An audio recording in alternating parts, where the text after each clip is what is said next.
هر کی تو ایران زندگی میکنه باید این 7 تا شماره تلفن رو بلد باشه.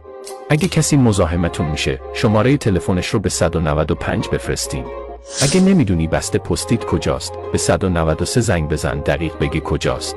اگه جلوی در پارکینگت ماشین پارک کردن به 120 زنگ بزن تا به راننده بگن بیاد ماشینش رو برداره. اگه از حسابت به صورت اینترنتی پول برداشت شد سریع زنگ بزن به 096 380 تا بتونی پولت رو پس بگیری. اگه میخوای بدونی فردا بارون میاد یا نه باید زنگ بزنی به 134. اگه تو هیچ داروخونه دارویی رو که میخوای پیدا نکردی زنگ بزن به 190. اگه تو جاده موندی و ماشینت خراب شد و ماشینت ایران خودرویی بود به شماره 096 440 زنگ بزن.